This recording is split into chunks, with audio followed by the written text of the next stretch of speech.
ضلع کرم میں قیام امن کے لیے فریقین کا اسلام آباد میں جرگہ ختم ہو گیا۔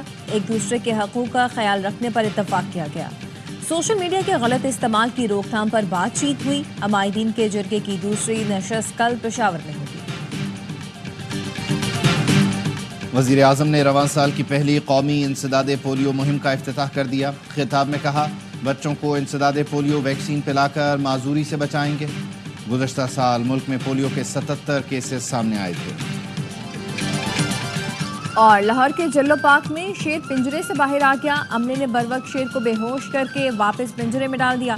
پارک ملازم کو شیر کا پنجرہ کھولنے پر حراست میں لے لیا گیا۔ اسلام آباد ہائی کورٹ کا آئندہ ہفتے کا نیا ججز ڈیوٹی روسٹر جاری۔ 3 نئے ججز جسٹس سرفراز ٹوکر، جسٹس خادم حسین سومرو اور جسٹس محمد آصف کل سے کیسز کی سماعت کے لیے دستیاب ہوں گے۔ اسلام آباد ہائی کورٹ میں آئندہ ہفتے سماعت کے لیے تمام 13 ججز دستیاب ہوں گے۔ کل سے 7 فروری تک 6 ڈویژن اور 13 سنگل بینچز موجود ہوں گے۔ چیف جسٹس کی ہدایت پر اسپیشل ڈویژن بینچ اور لارجر بینچ بھی دستیاب ہوگا۔ اور سہراب گو ٹاؤن انتظامیہ کے خلاف الآصف اسکوائر کے قریب احتجاج۔ ایم کیو ایم اراکین اسمبلی اور علاقہ مکینوں کی بڑی تعداد موجود۔ مظاہرین نے الآصف اسکوائر کے سامنے دھرنا دے دیا۔ دونوں ٹریک بند۔ مظاہرین کے سہراب گو ٹاؤن انتظامیہ اور پولیس کے خلاف نعرے۔ مظاہرین کا کہنا تھا پانی اور چوری اور کرپشن کے خلاف احتجاج ریکارڈ کرانے ہیں۔ احتجاج میں پھنسی فیملی پر مشتعل افراد کا حملہ۔ احتجاج ختم ہو گیا۔ لاہور ایئرپورٹ پر سعودیہ جانے والے خاندان کا بیگ کا ٹیگ تبدیل کر کے منشیات ڈالنے والے انٹرنیشنل ڈرگ گینگ کے 9 ملزمان گرفتار۔ سعودیہ میں گرفتار بے گناہ خاندان کو رہائی مل گئی۔ وزیر داخلہ محسن نقوی کی ہدایت پر ANF حکام کا سعودی عرب سے رابطہ، 5 افراد کو رہا کروایا۔ مرغزار کالونی کی رہائشی فرحانہ اکرم کے بیگ کا ٹیگ ڈرگ مافیا نے عملے کی ملی بھگت سے تبدیل کر دیا تھا۔ فرحانہ اکرم اور ان کی فیملی ممبرز کو سعودی عرب میں حراست میں لے لیا گیا تھا۔ محسن نقوی کی متاثرہ خاندان سے ملاقات، کہا اینٹی نارکوٹکس فورس نے انٹرنیشنل گینگ کا سراغ لگایا اور اصل ملزمان گرفتار کیے۔ محسن نقوی نے بے گناہ خاندان کی رہائی کے لیے فوری اقدامات پر ANF کی پوری ٹیم کی کارکردگی کو سراہا۔ ٹیم کو خصوصی ایوارڈز دینے کا اعلان۔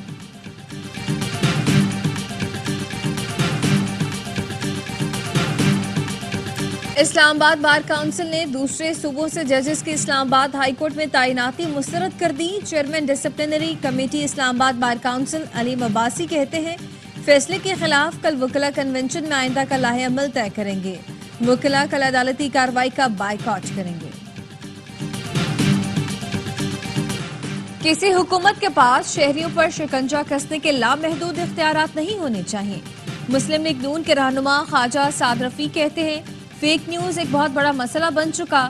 پیکا قانون پر نمائندہ میڈیا تنظیموں سے مشاورت کی جائے۔ قانون کے تحت بنائے ٹرائبیونلز کے فیصلوں کے خلاف اپیل کا حق ہائی کورٹس کو دیا جائے۔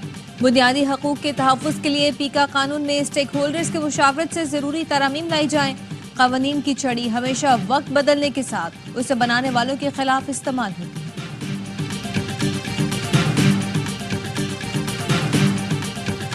2025 ترقی کا سال ہے، مہنگائی کم ہوگی، اسٹاک مارکیٹ میں آئے روز ریکارڈ ٹوٹ رہے ہیں۔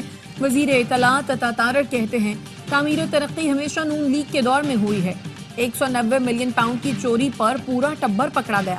یہ اپنے دور میں صرف پیسہ کمانے میں لگے تھے۔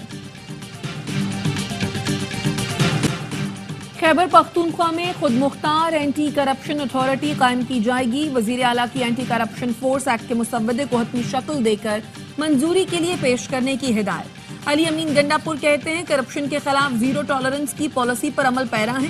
اینٹی کرپشن کو نئے خطوط پر استوار کرنے سے بدعنوانی کے خاتمے میں مدد ملے گی۔ لوگوں کو بے جا ہراساں کرنے کا سلسلہ بھی ختم ہو جائے گا۔ PTI خیبر پختونخوا کے صدر جنید اکبر کہتے ہیں وزیر اعلیٰ گورننس اور میں پارٹی پر فوکس کروں گا۔ پارٹی میں جزا اور سزا کا نظام لائیں گے۔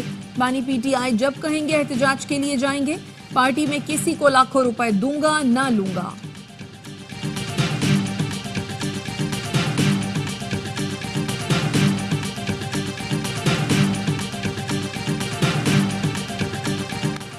IMF کی شرط پر سندھ حکومت کا زرعی ٹیکس عائد کرنے کا فیصلہ۔ ذرائع کے مطابق زرعی ٹیکس کی شرح سالانہ 15 سے 45% ہوگی۔ سندھ کابینہ کا اجلاس کل طلب کر لیا گیا۔ زرعی ٹیکس سے متعلق سندھ اسمبلی سے کل بل منظور کروایا جائے گا۔ وزیر اعلیٰ سندھ مراد علی شاہ نے پارلیمانی پارٹی پہ گفتگو کرتے ہوئے کہا پیپلز پارٹی قومی جماعت ہے، تینوں صوبے زرعی ٹیکس نافذ کر چکے، جب تک IMF کے قرض دار ہیں ان کی مرضی سے ٹیکس لگانا پڑے گا۔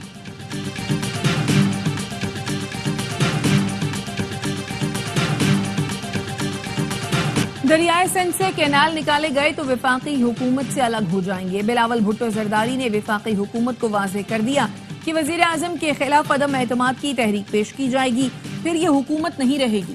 PTI حکومت کو بھی ہم نہیں گرایا تھا۔ ترجمان سندھ حکومت نادر گبول کی ARY نیوز سے گفتگو، کہا سندھ کا کوئی شخص دریائے سندھ سے کینال نکالنے کو قبول نہیں کرے گا، سندھ کے پانی پر ڈاکہ ڈالنے کی اجازت نہیں دی جائے گی۔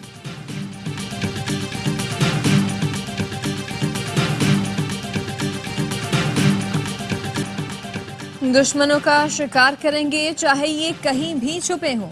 آرمی چیف جنرل سعید عاصم منیر کی دورہ بلوچستان کے دوران اندرونی اور بیرونی دشمنوں کو دو ٹوک وارننگ، کہا غیر ملکی آقاؤں کی پراکسیز کو اچھی طرح پہچانتے ہیں، قوم اور افواج کی مشترکہ قوت سے دوست نما دشمنوں کو ہر صورت شکست دی جائے گی، مادر وطن اور عوام کے دفاع کے لیے ملک دشمنوں کو منہ توڑ جواب دیں گے۔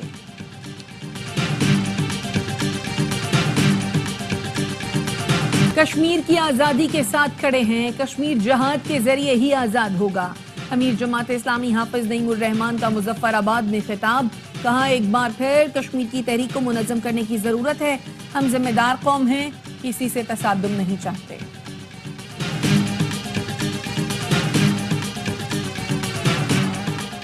سہ ماہی ایڈجسٹمنٹ کی مد میں بجلی سستی ہونے کا امکان، صارفین کو 52 ارب کا ریلیف ملنے کی امید، تقسیم کار کمپنیوں نے بجلی 2 روپے فی یونٹ سستی کرنے کے لیے نیپرا سے رجوع کر لیا۔ نیپرا کا کہنا ہے سہ ماہی ایڈجسٹمنٹ کا اطلاق کے الیکٹرک صارفین پر بھی ہوگا۔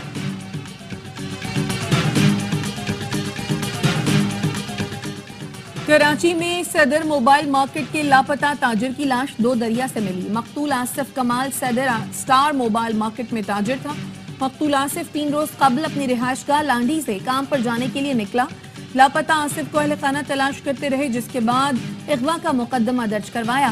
پولیس کو آج 2 دریا کے قریب آصف کمال کی تشدد زدہ لاش ملی۔ حکومتی رکن پارلیمنٹ بھی قبضہ مافیا کے جال میں پھنس گیا۔ MN سید سمیع الحسن گیلانی کی زمین لینڈ مافیا نے ہتھیا لی۔ نون لیگ کے بہاولپور سے رکن قومی اسمبلی نے اپنی زمین پر قبضے کے خلاف تحریک استحقاق قومی اسمبلی میں جمع کرا دی۔ تحریک استحقاق پر غور کے لیے قائمہ کمیٹی کا اجلاس منگل کو طلب۔ FIA نے انسانی اسمگلنگ میں ملوث موریتانیہ کے لینڈ روٹ ایجنٹ مبشر عنایت کو گرفتار کر لیا۔ FIA کا کہنا ہے ملزم نے شہری کو بیرون ملک ملازمت دلانے کے لیے 47 لاکھ روپے لیے۔ شہری کو وزٹ ویزے پر موریتانیہ سے سینیگال بھجوایا۔ شہری نے کشتی سے یورپ جانے سے انکار کر دیا۔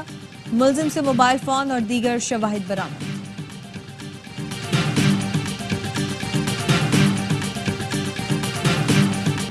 لاہور میں پاکستان کا پہلا سرکاری آٹزم اسکول تکمیل کے آخری مراحل میں۔ اسکول میں آٹزم کے مریض بچوں کی مفت تھراپی کی جائے گی۔ وزیر اعلیٰ مریم نواز کہتی ہیں اسپیشل ایجوکیشن مراکز اور سسٹم میں بہتری کا ہدف اور صورت پورا کریں گے۔ پاکستان کے پہلے سرکاری آٹزم اسکول کے قیام سے والدین پر مالی بوجھ کم ہوگا۔ اسپیشل بچوں کی بحالی کا مقصد انہیں معاشرے کا مفید اور کارآمد شہری بنانا ہے۔ مریم نواز کی ہدایت پر اسپیشل طلبہ کو 9206 معاون آلات فراہم کیے گئے۔